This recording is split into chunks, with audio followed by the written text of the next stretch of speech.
तो हमने देखना है कि जो एटम्स हैं उसके अंदर जो सब एटॉमिक पार्टिकल्स हैं उनकी डिस्कवरी कैसी हुई। सब atomic particle means electron, proton and neutron. अब देखो, कोई भी मैटर है या आप एटम की बात कर रहे हैं तो उसमें जो इलेक्ट्रिकल प्रॉपर्टी है या मैटर के अंदर जो इलेक्ट्रिकल प्रॉपर्टी है उसके बारे में हम बहुत पहले से जानते हैं कि मैटर में क्या होता है, इलेक्ट्रिकल प्रॉपर्टी होती है। कैसे पता चलता है आपको? अब अगर आप क्या करते हैं, ग्लास और इबोनाइट रॉड को रब करते हैं विद सिल्क और फर के साथ, तो वहाँ से इलेक्ट्रिसिटी जनरेट होती है। आपको पता है, अगर आप ग्लास और इबोनाइट का जो रॉड है उसको रब करें सिल्क या अपने हेयर पे भी कर सकते हैं, तो आप देखते हैं वहाँ से चार्ज क्रिएट हो जाता है। ठीक है, तो इसका मतलब क्या है, जो मैटर है उसमें कुछ ना कुछ क्या है, इलेक्ट्रिकल प्रॉपर्टी है। ठीक है, ऐसा आप समझ सकते हैं। तो ये तो था जनरल आप ऑब्जर्वेशन जो देखते हैं डेली लाइफ में। उसके अलावा माइकल फेराडे ने भी काफ़ी एक्सपेरिमेंट किए थे। ठीक है, स्टार्टिंग में माइकल फेराडे का काफ़ी ज़्यादा कंट्रीब्यूशन था कि जो मैटर है उसमें इलेक्ट्रिकल प्रॉपर्टी होती है। ठीक है, उन्होंने इलेक्ट्रोलिसिस करके देखा, जो मैटर है मैटर को इलेक्ट्रोलिसिस किया था, उसको ब्रेक किया मैटर्स को, वहाँ से कुछ ना कुछ चार्ज का क्रिएशन होता है, चार्ज क्रिएट होता है, तो कुछ मैटर लाइब्रेट होता है, कुछ डिपोजिट होता है। ठीक है, तो वो तो माइकल फेराडे का एक्सपेरिमेंट अलग था। लेकिन उसके बाद देखो जे थॉमसन आए। ठीक है, अगर इलेक्ट्रॉन की बात करें तो जे थॉमसन का काफ़ी ज़्यादा कंट्रीब्यूशन था। ठीक है, उन्होंने ही जो एक्सपेरिमेंट किया था, उनके जो एक्सपेरिमेंट से वहाँ से पता चला कि इलेक्ट्रॉन जैसी भी कोई चीज़ होती है। ठीक है, तो ये जो इलेक्ट्रॉन की डिस्कवरी हुई पर्टिकुलरली, तो इस पर जो एक्सपेरिमेंट किया गया था, जिस एक्सपेरिमेंट को हम बोलते हैं कैथोड रे डिस्चार्ज एक्सपेरिमेंट या डिस्चार्ज ट्यूब एक्सपेरिमेंट भी इसको बोलते हैं, तो वो किया था विलियम क्रुक्स ने। ठीक है, लेकिन क्रेडिट किसको जाता है डिस्कवरी का इलेक्ट्रॉन को? वो जे थॉमसन को ही जाता है, क्योंकि इन्होंने ही बाद में इलेक्ट्रॉन की और प्रॉपर्टीज़ के बारे में बताया था, डिटेल में इनको बताया था। जिस इलेक्ट्रॉन को अभी यहाँ पर हम कैथोड रेज बोलेंगे, उस कैथोड रेज की प्रॉपर्टीज़ को ज़्यादा डिटेल में जे थॉमसन ने बताया था। लेकिन जो ये एक्सपेरिमेंट होगा अभी डिस्चार्ज ट्यूब एक्सपेरिमेंट, ये किया था विलियम क्रुक्स ने। ठीक है, लेकिन क्रेडिट किसको जाएगा? आपके जे थॉमसन को। ठीक है, तो अब देखो क्या एक्सपेरिमेंट था विलियम क्रुक्स का, जिसे हम डिस्चार्ज ट्यूब एक्सपेरिमेंट बोलते हैं। तो ये सबसे पहले हम देखते हैं, ये जो डिस्चार्ज ट्यूब है, ठीक है, या इसे हम कैथोड रे डिस्चार्ज ट्यूब है, ये होती क्या है ये हमने देखना है। ठीक है, तो इसमें देखो क्या होता है डिस्चार्ज ट्यूब एक्सपेरिमेंट में। सबसे पहले तो इसमें क्या होता है, एक ग्लास की ये बनी होती है discharge tube, 60 centimetre long, containing 2 thin place of metal called electrodes. ठीक है, एक ट्यूब है आपके पास, उसमें 2 साइड से इलेक्ट्रोड लगे हुए हैं, अभी आपको दिखा रहा हूँ डायग्राम। और उसके बाद इसी को हम क्या भी बोलते हैं, क्रुक्स ट्यूब भी बोलते हैं, क्योंकि विलियम क्रुक्स का ये एक्सपेरिमेंट था। निगेटिव इलेक्ट्रोड है उसको कैथोड बोलेंगे, और जो पॉजिटिव इलेक्ट्रोड है उसको आप यहाँ पर एनोड बोलेंगे। ठीक है, अब देखो इस ट्यूब के अंदर थी गैस। ठीक है, जो गैस है उस गैस को अगर आप लो प्रेशर पे क्या कर दो, एनक्लोज कर दो, उसको आप लो प्रेशर पे उस पर रखेंगे। ठीक है, low pressure means approx 10⁻⁻⁴ ATM, और हाई वोल्टेज अप्लाई करो आप। ठीक है, उस ट्यूब पर हाई वोल्टेज और लो प्रेशर अराइज करो, आप अप्लाई करोगे, तो वहाँ से इनविजिबल रेज ओरिजिनेट होती हैं। इनविजिबल रेज उस ट्यूब के अंदर ओरिजिनेट होती हैं, जिनको हम बोलते हैं कैथोड रेज। कैथोड रेज क्यों बोलते हैं? क्योंकि वो कैथोड से ओरिजिनेट होती हैं। ठीक है, कैथोड से ओरिजिनेट, मैं आपको ये दिखाता हूँ, एक मिनट, ये है आपके पास। ठीक है, ये है डिस्चार्ज ट्यूब। तो इसमें देखो यहाँ पर है कैथोड, ठीक है, यहाँ पर है एनोड। अब देखो जो रेज आएंगी वो यहाँ से जनरेट होंगी। ठीक है, यहाँ से जनरेट होंगे और यहाँ को जाएंगे। ठीक है, क्योंकि उन पर अभी हम इसके बारे में डिटेल में पढ़ेंगे। और ये जो डिस्चार्ज ट्यूब है वो काफ़ी लो प्रेशर पे है। ठीक है, 10⁻⁻⁴ ATM पर है। ठीक है, इतना हमने आपको बताया था। तो इससे क्या होगा, यहाँ से जो रेज आती है वो एनोड की तरफ जाती है। अब एनोड पे जा रही है, वो कैसे पता चलेगा? रेज तो दिखती नहीं है, इनविजिबल है। तो उसका हम पता लगाते हैं कि एनोड जो होता है ये परफोरेटेड होता है। परफोरेटेड का मीनिंग कि इस पर थोड़ा सा गैप होता है। गैप से क्या होगी, जो रेज है इसको पास करके यहाँ पर आपके पास होता है ग्लोइंग ग्लास वॉल होती है। ग्लास वॉल ग्लो करती है, किस वजह से? क्योंकि यहाँ पर आप जिंक सल्फाइड की कोटिंग करते रहते हैं। जिंक सल्फाइड की यहाँ पर आपने कोटिंग की होती है।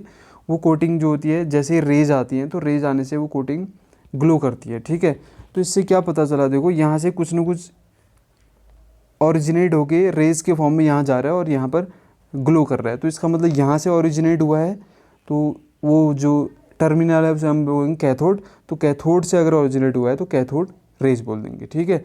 और ये जो पावर सप्लाई होगी इसमें हाई वोल्टेज होगा, ठीक है। वोल्टेज जो रखना है आपने हाई रखना है। तो इतना आपको पता चला ना कि कैथोड रेज ओरिजिनेट हो रही है और इस ट्यूब के अंदर क्या है, गैस है, इतना याद रखना। अब देखो ये कैथोड रेज की क्या प्रॉपर्टीज़ होती हैं। अब ये कैथोड रेज प्रॉपर्टी अगर आपको पता चलेगी उसके बाद आइडिया लगा सकते हैं कुछ इस टाइप का पार्टिकल आपको मिला होगा, ठीक है, या जो साइंटिस्ट है उन्होंने किया होगा। तो देखो प्रॉपर्टीज इसके बारे में पढ़ते हैं। They produce sharp shadow of the solid object in their path. यानी अगर यहाँ पर अगर हम बीच में कहीं पर जो कैथोड रेज है, यहाँ से कैथोड रेज जा रही हैं, तो इसके बीच में अगर आप कोई ऑब्जेक्ट रख दें तो इसके पीछे जो है एक क्या आएगी, शार्प शैडो आएगी, ठीक है, शार्प शैडो आएगी। तो इससे क्या पता चलता है कि जो ये कैथोड रेज है, अब शैडो बन रही है ना स्ट्रेट लाइन में, इसका मतलब क्या है, ये रेज ट्रैवल कर रही है, ठीक है। तो इससे ये पता चलता है कि जो आपका कैथोड रेज है स्ट्रेट लाइन में ट्रैवल करती है। और उसके बाद they are deflected toward the positive plate in an electric field. अगर आप क्या कर रहे हैं, यहाँ पर इलेक्ट्रिक फील्ड अप्लाई करते हैं, ठीक है, तो यहाँ आप इलेक्ट्रिक फील्ड अप्लाई करते हैं, यहाँ पॉजिटिव, ठीक है, यहाँ पर निगेटिव। तो ये जो कैथोड रेज हैं अगर इलेक्ट्रिक फील्ड अप्लाई करते हैं तो पॉजिटिव टर्मिनल की तरफ डिफ्लेक्ट हो जाती है। तो इससे क्या पता चलता है, तो इससे ये पता चलता है कि जो एक कैथोड रेज है उस पर कहीं ना कहीं निगेटिव चार्ज होगा, ठीक है। तो दूसरा प्रॉपर्टी तो ये हो गया। और देख लो तीसरा प्रॉपर्टी। अब देखो निगेटिवली चार्ज तो पता चल गया ना आपको, ठीक है, आगे बढ़ रहे हैं। अब देखो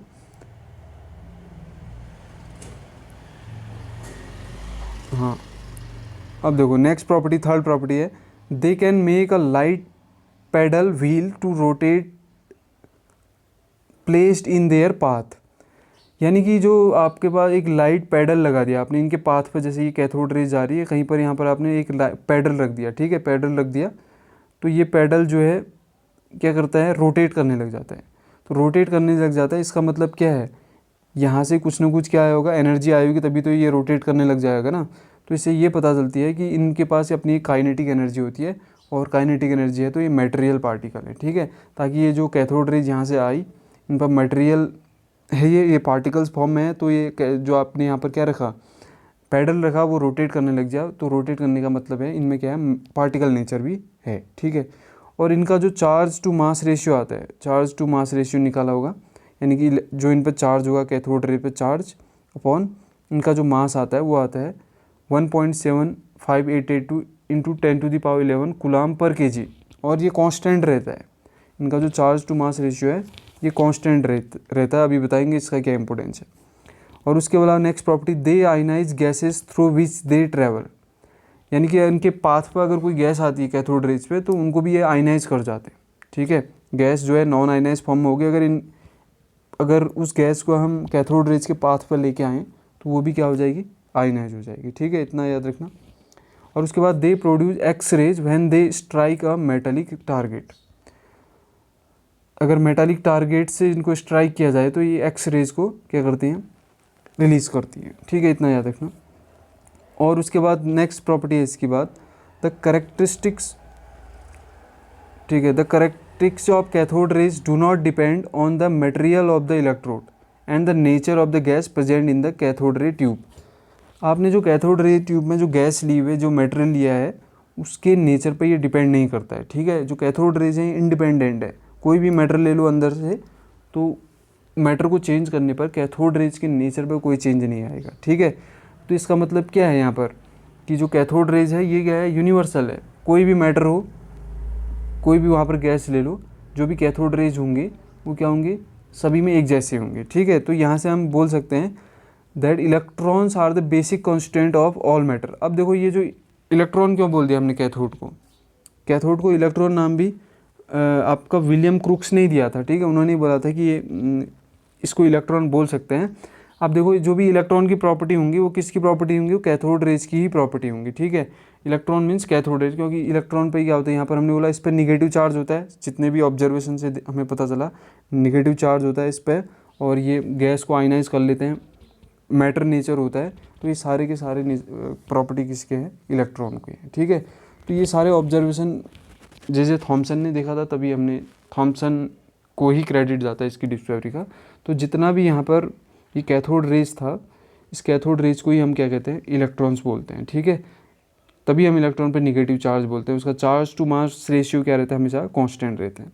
और बाकी इसके बारे में हम आगे पढ़ने वाले हैं कि इसका जो चार्ज टू मास रेशियो क्या होता है, और उसके अलावा चार्ज टू मास रेशियो में इसका हम चार्ज कैसे निकालते हैं, उसके अलावा इसका मास कैसे निकालते हैं, ये सारा हमने देखना है, ठीक है। तो मिलते हैं अगली वीडियो में। Till then God bless you.